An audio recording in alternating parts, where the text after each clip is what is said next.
Assalamualaikum warahmatullahi wabarakatuh dan salam sejahtera, salam Malaysia Madani dan salam pintar IPG KDRI. Nama diberi Nurul Izzah Iziani binti Muhammad Zaidi dari kelas PSV 1, ambilan 2023-2028. Okey, pada hari ini saya akan membentangkan tugasan kedua saya bagi subjek Asas Seni Digital, iaitu persembahan digital berdasarkan prinsip reka letak Casper. Terlebih dahulu, saya ingin mengucapkan ribuan terima kasih kepada pensyarah saya bagi subjek ini, iaitu Dr. Nur Juliana binti Abdul Majid, kerana telah banyak memberikan dorongan dan semangat serta tunjuk ajar bagi menyempurnakan tugasan ini.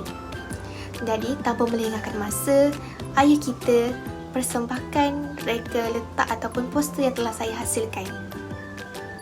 Jadi, mari kita mulakan terlebih dahulu apakah yang dimaksudkan dengan Casper.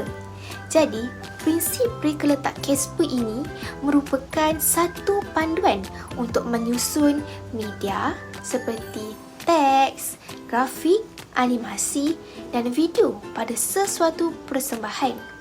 Hal ini dapat merangsang perhatian dan minat penonton apabila melihat sesuatu poster ataupun sesuatu reka letak. Jadi, prinsip reka letak Casper ini berdasarkan daripada perkataan singkatan daripada Casper yang bermaksud C untuk kontra, A alignment yang bermaksud seimbang, S simplicity iaitu dimaksudkan dengan mudah, dan P proximity iaitu anggaran, dan E yang membawa maksud kepada emphasis atau dalam bahasa Melayunya disebut sebagai penekanan, dan akhir sekali ialah R yang bermaksud repetition iaitu elemen pengulangan dalam sesuatu reka letak. Jadi, apabila kita sudah kenal apakah yang dimaksudkan dengan Casper, ayolah kita menganalisis prinsip-prinsip tersebut dalam karya yang telah dihasilkan oleh saya. Di sini saya telah lampirkan produk akhir yang telah saya buat menggunakan aplikasi Canva. Ayolah kita menganalisis prinsip-prinsip Casper yang ada di dalam poster ini. Terusnya, mari kita lihat terlebih dahulu prinsip Casper yang pertama, iaitu huruf C yang berbawa maksud kontras ataupun kontra dalam bahasa Melayunya. Kontra merupakan perbezaan antara dua objek sama ada pada image, pada warna maupun pada tipografi. Prinsip kontra ini digunakan untuk membezakan unsur ataupun item dengan latar belakang. Berdasarkan poster yang saya reka, adanya prinsip kontras, iaitu prinsip kontras itu berada pada bahagian depan poster yang mana terdapat ilustrasi seorang figura wanita yang menggunakan teknologi ataupun sebuah alat yang moden pada zaman sekarang, iaitu disebut sebagai VR. Figura ini menggunakan warna yang agak lain dan berbeza daripada latar belakang, di mana latar belakangnya berwarna biru, manakala item ini berwarna merah jambu. Selain itu, ini jelas menunjukkan bahawa adanya prinsip kontra dalam penghasilan poster ini. Selain itu, perkataan E daripada perkataan e-learning itu didapati telah direka menjadi lebih tebal dan besar berbanding daripada tulisan yang lain seperti learning. Huruf lain ini ataupun perbezaan ini dilakukan supaya adanya unsur penekanan pada poster tersebut untuk menunjukkan E itu sebagai teknologi ataupun pembelajaran pada masa hadapan. E itu berfokuskan kepada masa hadapan. Jadi itulah yang disebut ataupun yang telah saya reka prinsip C ataupun kontras dalam poster ini. Mari kita pergi kepada prinsip yang kedua dalam reka letak Casper, iaitu huruf A. A berbawa maksud alignment ataupun keseimbangan. Adanya prinsip alignment yang mana dalam penghasilan poster ini, setiap item dalam karya haruslah diletakkan ataupun grafik haruslah diletakkan dengan seimbang. Dapat dilihat juga dalam poster yang telah saya hasilkan, keseluruhan poster ini terlihat seimbang dan juga simetri, di mana penggunaan imej terlihat seimbang dari sudut kanan dan kiri poster. Hal ini demikian dikatakan kerana tidak terlalu banyak ruang kosong dan bagi mengelakkan poster ini tidak menarik dan bosan. Juga dapat saya buktikan bahawa prinsip keseimbangan ini juga dapat memberikan keselesaan kepada penonton untuk melihatnya kerana item-item disusun dengan cara yang seimbang dan item-item tersebut hendaklah disusun dengan tertib dan tidak menimbulkan rasa ketidakkemasan. Jadi itulah pentingnya konsep alignment dalam penghasilan poster supaya ianya kelihatan menarik dan sedap untuk mata memandangnya. Jadi, prinsip yang seterusnya ialah prinsip S yang berbawa maksud simplicity. Simplicity yang disebut adalah dalam penghasilan karya ini ialah sesuatu grafik yang perlu dilihat ataupun perlu dinampakkan secara mudah ataupun ringkas. Hal ini dikatakan sedemikian kerana sesuatu grafik ataupun imej haruslah diletakkan ataupun disusun secara ringkas kerana perkara ini sangat penting untuk audiens memahami mesej yang hendak disampaikan di dalam poster tersebut. Selain itu, perkara ini juga penting untuk memberikan ataupun menyampaikan sesuatu perkara dengan lebih jelas untuk mengelakkan salah faham. Oleh itu, imej yang digunakan haruslah bersifat ringkas. Sebagai contoh, imej yang saya gunakan pada poster ini sangat mudah difahami kerana jelas menunjukkan penggunaan teknologi yang sering kali dikaitkan dengan pendidikan, iaitu teknologi VR. Selain itu, dapat dilihat juga pada bahagian atas poster, logo yang digunakan juga sudah biasa digunakan yang menyebabkan audiens mudah ingat dan juga fahami apakah maksud ataupun sesebuah mesej yang hendak disampaikan dalam poster tersebut. Prinsip lain yang saya terapkan dalam poster yang saya hasilkan ialah unsur prinsip dalam Casper iaitu huruf P yang berbawa maksud proximity. Proximity ini membawa maksud pengumpulan item pada satu kawasan supaya audiens tertumpu dan melihat keseimbangan yang wujud dalam reka letak grafik. Contohnya, penggunaan tipografi yang saya gunakan pada poster ini banyak tertumpu pada kawasan tengah ataupun di kawasan bahagian tengah poster. Ianya disusun secara kemas dan juga mudah difahami oleh audiens.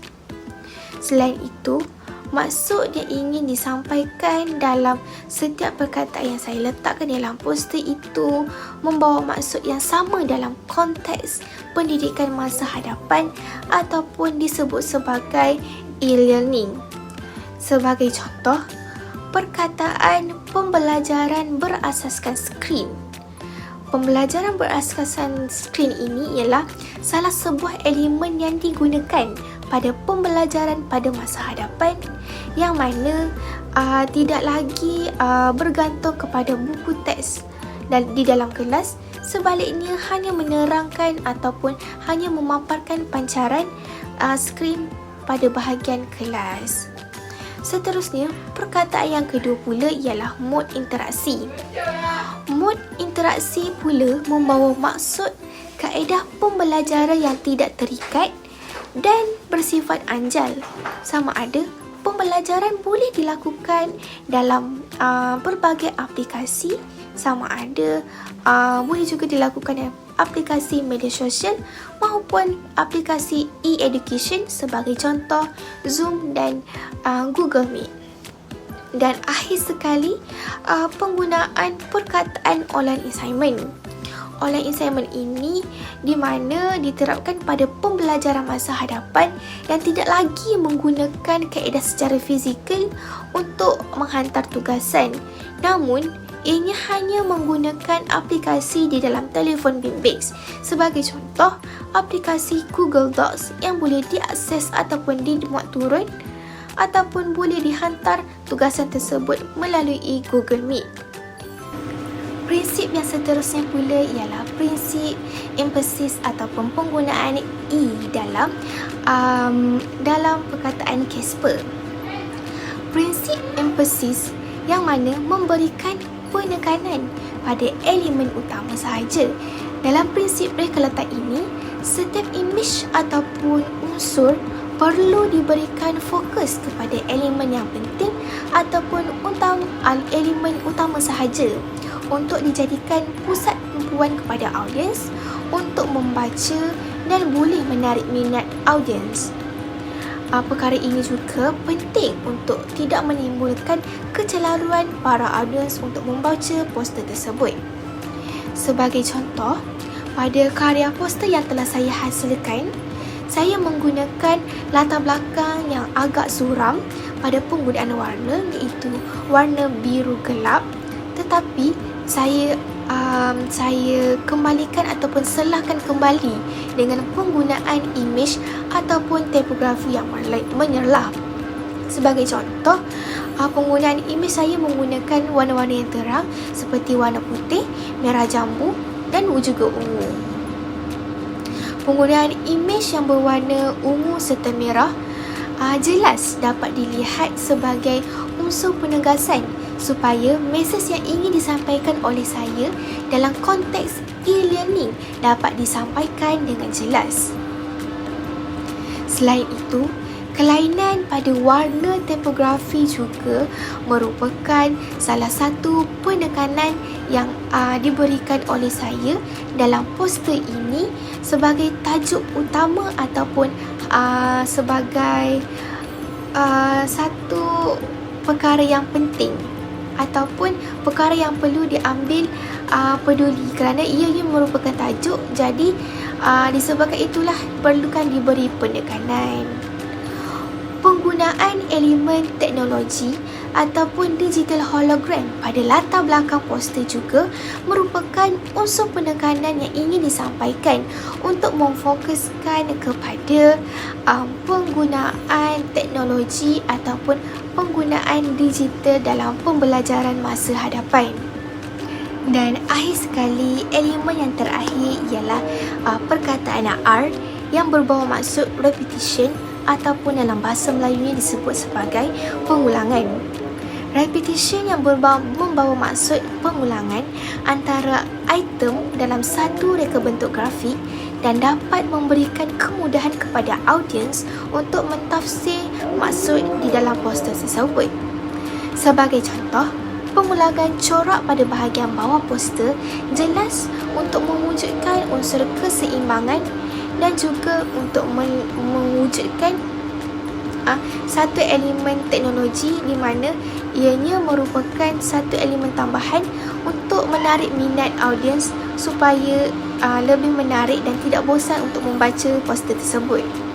Kesimpulannya dapat disimpulkan bahawa karya yang dihasilkan oleh saya memenuhi kehendak dalam prinsip reka letak, iaitu prinsip reka letak Casper. Prinsip ini pada pandangan saya dapat membantu banyak pereka fashion untuk menghasilkan pelbagai banyak lagi reka bentuk grafik yang mampu memberikan penyampaian mesej yang berkesan kepada penonton. Mesej yang disampaikan kepada penonton juga dapat dipelbagaikan dengan kaedah-kaedah ataupun desain-desain yang menarik untuk menarik perhatian penonton. Oleh itu, prinsip reka letak Casper ini perlulah dipelajari oleh setiap pereka fashion ataupun setiap pereka grafik supaya dapat menghasilkan dan merangsang perhatian dan minat penonton. Selain itu, guru-guru ataupun murid-murid juga digalakkan lagi untuk belajar cara untuk melakukan ataupun menghasilkan poster yang lebih menarik, tetapi difokuskan kepada bidang pendidikan. Oleh itu, bidang pendidikan juga mampu dilihat secara meluas dan juga tidak ketinggalan zaman kerana mampu juga untuk mengikut peredaran teknologi semasa. Sekian, terima kasih daripada saya. Assalamualaikum warahmatullahi wabarakatuh. Bye.